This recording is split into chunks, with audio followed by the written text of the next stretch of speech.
In this second deleted level, which is an extended sequence of the sewers in Seattle, this comes on the heels of where Ellie goes into a building and she survives an attack by stalkers and gets thrown out of the window and gets swept away by the current. And then we cut this section that used to be there in the final game. Now you will get to play it.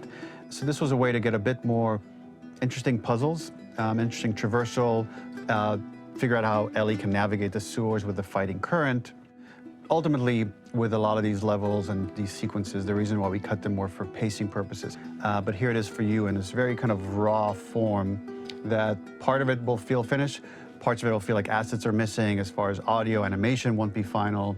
But it's a glimpse into what a game looks like when it's months away from finishing. Enjoy.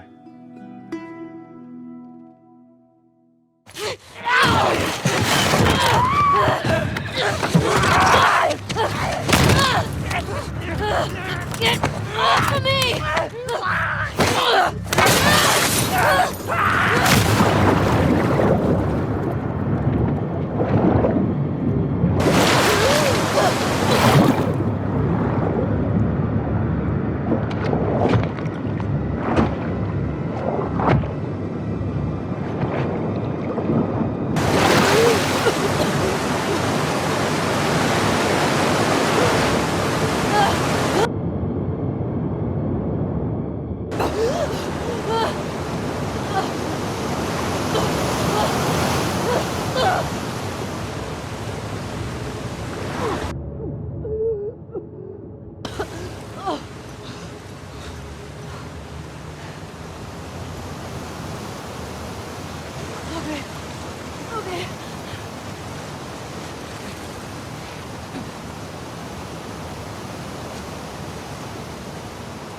Seattle. Okay. Where the hell am I? The ladder acts as an immediate goal for the player, but being able to climb out is not going to be so easy. To keep levels interesting and engaging, we alternate between positive and negative values the player experiences. Here, it's a positive to have found a ladder, but then a negative to discover it's not the solution. But then another positive to identify the next short-term goal of the doorway. By alternating between these opposing values, we give players what they expect, but not how they expect it. Gotta be another way out.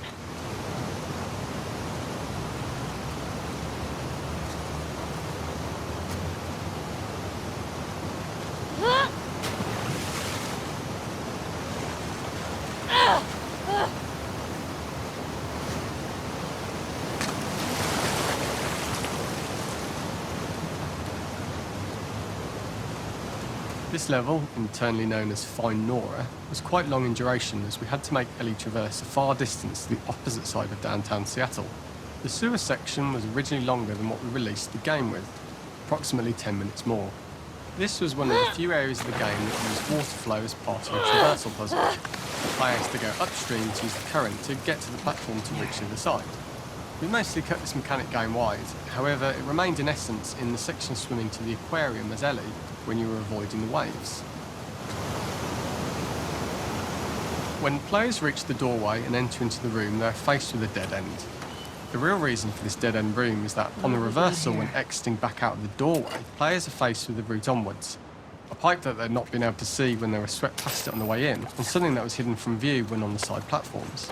The intention here being that the only option is to go off the standard path in order to search for a way out.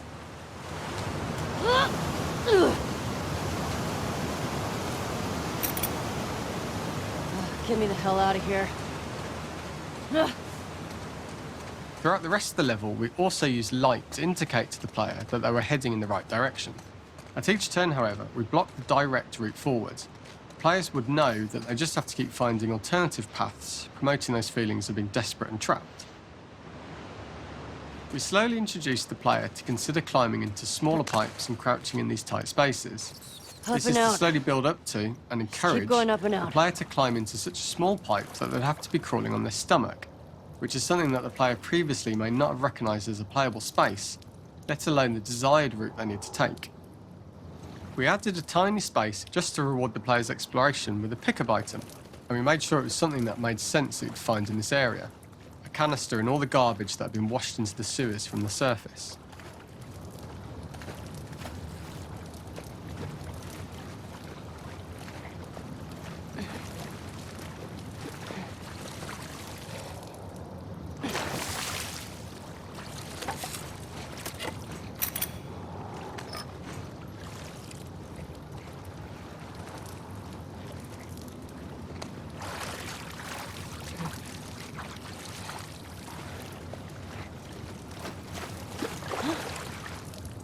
We loved the idea of making Ellie prone through a tiny, dirty pipe in order to get out, as it was a great opportunity to use our prone mechanic. A unique camera setup was created to support crawling in these pipes, as the standard prone camera is much higher above the player. We also created custom collision in order for Ellie to manoeuvre in these tight spaces easily. Initially, the oblong collision capsule around her character caused issues crawling around corners. We put extra effort into the custom corner collision, so the movement experience is as smooth as the main game. What's your shit, Ellie?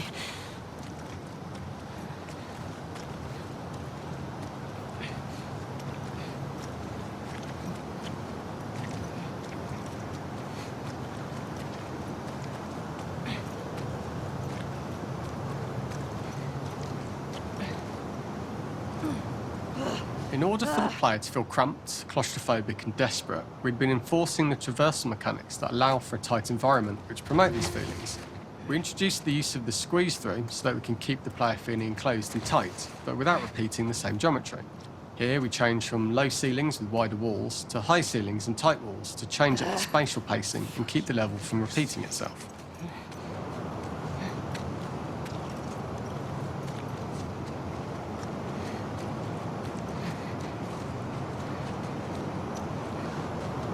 This would be a really shitty place to die.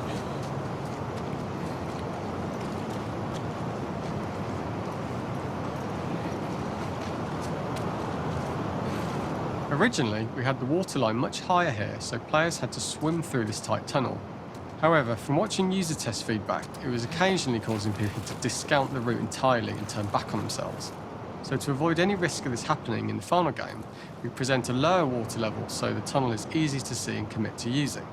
Although this isn't as impactful without the prone swim, it's the better decision as it means a smoother experience for the player with no backtracking frustration.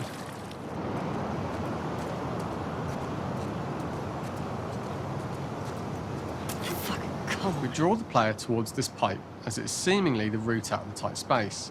Fairly soon it is obvious that this path is blocked. If the player goes all the way up to the bars that block the path, they are rewarded with a pickup, so this journey doesn't feel wasted. It was important to encourage the player to try to progress along this path so that they would subtly be thinking of progress in this direction.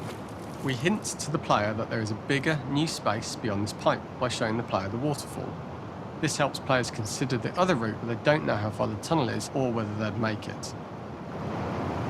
As we surface from the water and over the crest of the slope, we reveal what is further in this tunnel. A clicker that has sprouted and the fungus has grown on the sides of the pipe.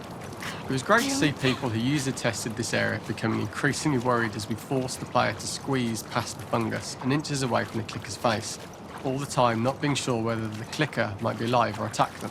Although we aren't as cruel as to force a clicker attack in such close proximity, we do have a payoff for this moment. This clicker momentarily turned into Joel to show Ellie's PTSD from what happened to Joel at the start of the game. Ultimately, we decided to save this moment for the farm level, as it was more impactful there because it could become the centrepiece of that experience. Whereas in the sewers, we weren't able to make it as much of a narrative point and give it the breathing room and reaction time that it deserves, given the tight space.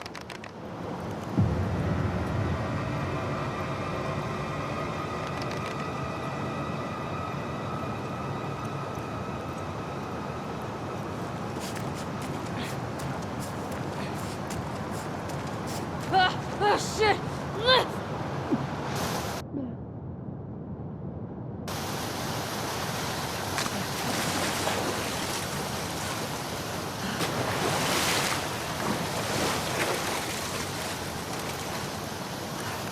For the final section, we eventually opened you out into a wider area as you traverse through such tight spaces leading up to this. So changing the environmental pacing makes it begin to feel like we're coming to the end of Ellie's ordeal. An earlier iteration used the current that we'd shown at the start for a slightly tougher traversal puzzle to conclude the sewers. The ladder was clearly visible from most of the area, but the player was faced with a fast-flowing torrent of water they couldn't cross. If the player attempted to jump into the water, they were not able to swim across the ladder due to the water's speed. But instead, they had to traverse the pipe running along the top of the space in order to get across the water.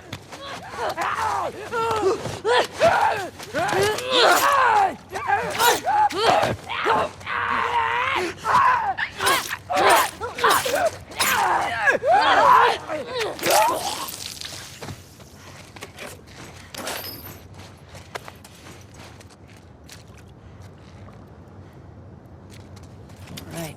This is the first time we get to see stalkers that are embedded into the walls. So this optional room is a nice little early extra that the player gets if they explore. We also use the pickups to lure players over to be close enough to trigger the stalker's attack. And this caused quite a few jump scares with user testers who played our game before its release.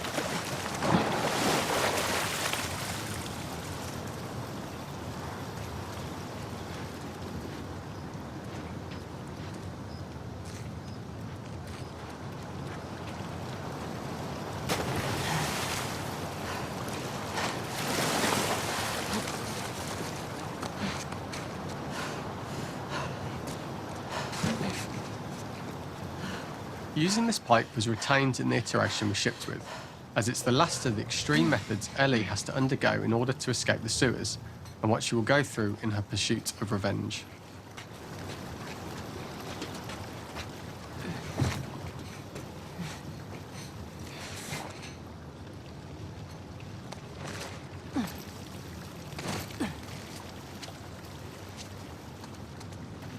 The last ladder climb is quite lengthy, and although we could have trimmed it down to a shorter climb, we liked how this last segment of the journey built anticipation for whether there was success at the top or not after all you've been through.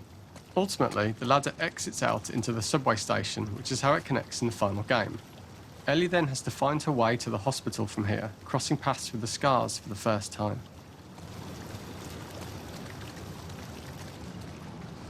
The last ladder climb is quite lengthy, and although we could have trimmed it down to a shorter climb, we liked how this last segment of the journey built anticipation for whether there was success at the top or not after all you've been through. Ultimately, the ladder exits out into the subway station, which is how it connects in the final game. Ellie then has to find her way to the hospital from here, crossing paths with the scars for the first time.